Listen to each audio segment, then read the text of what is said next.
Salut la communauté de coups critiques, je m'appelle Annabelle Bureau, bienvenue à ce 4e épisode de La Voix de l'Aventurier, une série de capsules où j'explore l'interprétation en situation de jeu de rôle. Lorsque j'ai commencé à jouer à Donjons Dragons, ce que j'anticipais le plus en tant que néophyte, c'était les combats. Comme je l'ai mentionné dans d'autres capsules, les chiffres, ça me terrifie.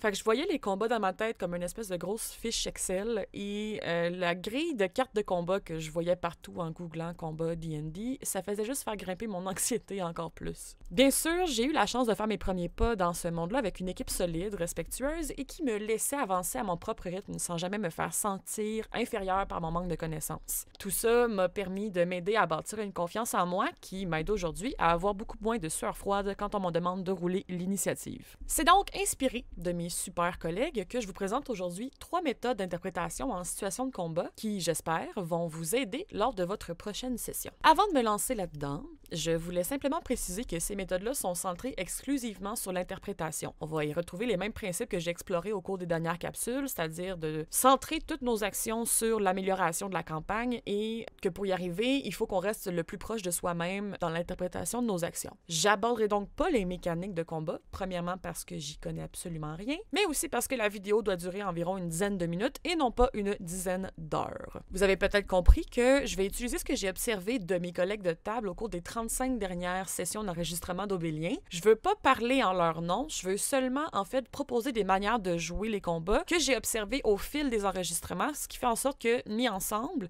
la roue mécanique qu'est notre campagne Obélien, ça tourne très bien. Il faut aussi préciser que si ça tourne très bien, c'est parce que c'est orchestré par un maître de jeu qui est à l'écoute de nos idées, qui suit notre rythme et qui fait des propositions en conséquence de nos actions. Mes méthodes sont donc pas infaillibles, mais c'est un élément dans une chaîne continue d'écoute, d'empathie et de bienveillance autour de la table virtuelle. Faut pas oublier qu'une campagne réussie, c'est un travail d'équipe entre le maître de jeu et ses joueurs. C'est donc dans un climat de confiance et de collaboration que va naître les meilleures idées et les meilleurs moments d'interprétation, à mon avis, à moi. Donc, humblement, je pense en fait que en prenant Obélien comme exemple, on est sur la bonne voie. Donc, ma première méthode, je l'ai appelée Félix ou la prévoyance. Cette méthode-là va surtout s'appliquer aux lanceurs de sorts, mais peut aussi se transposer à d'autres types de classes. Félix-Antoine est reconnu comme étant un narrateur hors pair pendant ses tours de combat. On se laisse rapidement emporter dans les longues descriptions de ses sortilèges, envoûtés par les détails, tellement qu'on en oublie en fait leur simplicité. En fait, on assiste à une rotation d'environ 5-6 sortilèges depuis le début de la campagne. Ce qui fait en sorte par contre qu'on va se laisser encore surprendre, c'est par la description, mais aussi par l'utilisation qu'il va en faire. J'ai utilisé le terme prévoyance parce que même si la narration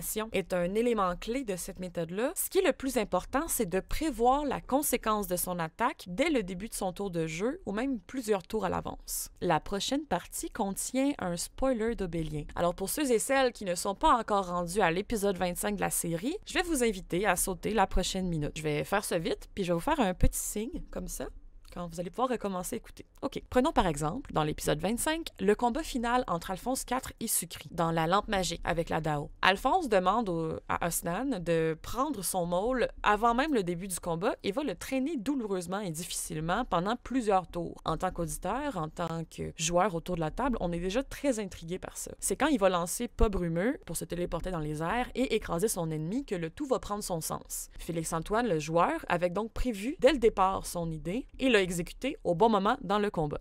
Vous pouvez revenir. À plus petite échelle, sans nécessairement penser à prévoir un immense coup de grâce pour son combat au début de son tour, c'est bon de savoir quelle va être la conséquence finale de son attaque. Par exemple, si, au début de mon tour, je sais que je veux lancer toucher glacial sur mon adversaire pour lui faire des dégâts nécrotiques, ça va être beaucoup plus facile pour moi de décrire la création du sort pour en arriver jusque-là. Mon interprétation du sortilège va être teintée par le résultat puisque je sais où je m'en vais avec mon idée. Oui, j'improvise ma narration, mais j'ai un but clair dans ma tête. Il y a une ligne d'arrivée. En bref, la méthode Félix ou la prévoyance, c'est d'avoir un résultat clair en tête, de décrire mon attaque en ayant ce but-là en tête, afin de rendre mon attaque, souvent un sortilège, beaucoup plus détaillé pour surprendre mes collègues de table malgré la simplicité de mon action. Ma deuxième méthode, je l'ai appelée Francis ou l'instinct.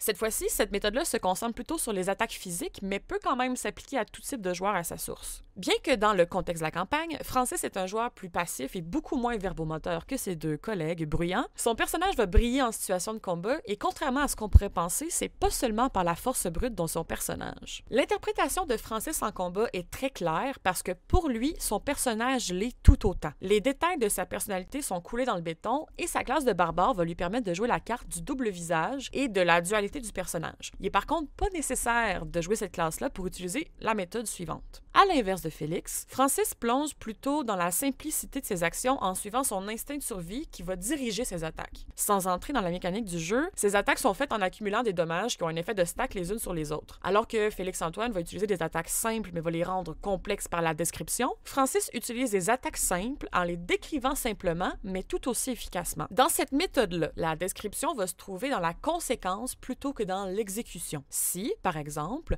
Osnan utilise la forme de la bête où ses griffes s'allongent et qui va frapper un ennemi au visage, l'action est en soi très simple. Osnan ferme les yeux, se concentre, ferme ses poings, ses griffes s'allongent et il se lance au visage de son adversaire. Simple et efficace. Là où ça devient plus intéressant, c'est dans la description du résultat. Osnan saute sur son adversaire, lui assène des coups de griffe à la gorge, sans s'arrêter, le visage maculé du sang de son ennemi, aveuglé par la rage, par la colère, il s'arrêtera pas à moins d'être physiquement stoppé par quelqu'un ou par quelque chose. La narration est importante, mais même si elle est concise, l'émotion véhiculée par l'impulsivité du personnage fait déjà le travail. L'imaginaire de l'esprit est tout autant stimulé, mais non pas parce qu'on entend, mais par ce qu'on ressent.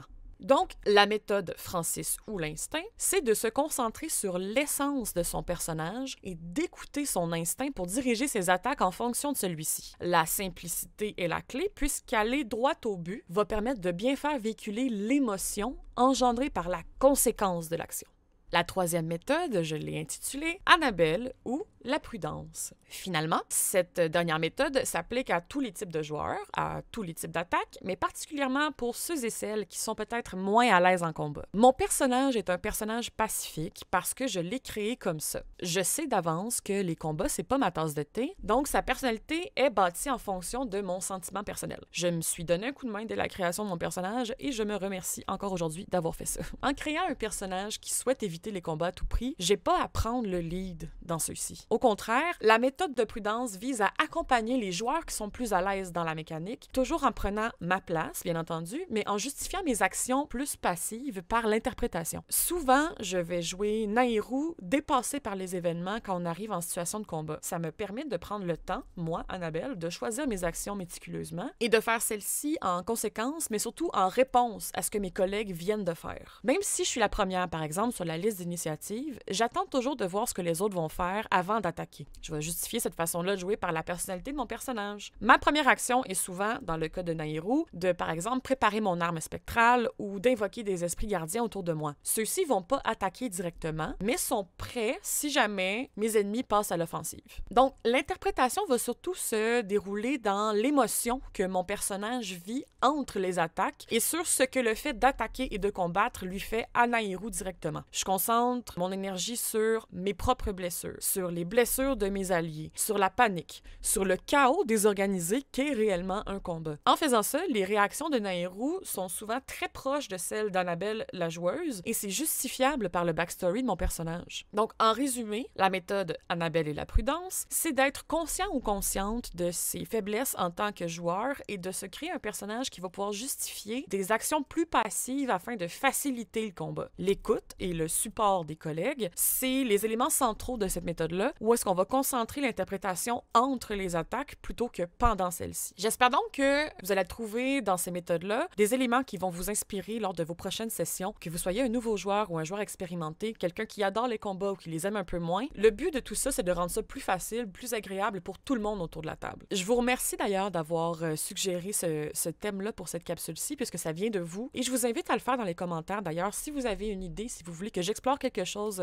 plus en profondeur dans l'interprétation, dans le jeu de rôle, ça va me faire plaisir de vous lire et de vous savoir aussi impliqué par ces capsules-là. Si c'est pas déjà fait, je vous invite à suivre la page Facebook, la page YouTube et même de nous suivre partout sur les podcasts audio. On a aussi une page Instagram et un Patreon pour ceux et celles qui veulent avoir du contenu exclusif ou à l'avance. Si c'est pas déjà fait, je parle beaucoup de la campagne Obélien dans cette capsule-ci. Je vous invite à aller l'écouter. On sort une nouvelle épisode tous les mercredis et les Patreons l'ont une semaine à l'avance. Donc si vous êtes pressés, allez-y. Merci beaucoup d'avoir été là tout le monde. On se dit à la prochaine fois. Merci.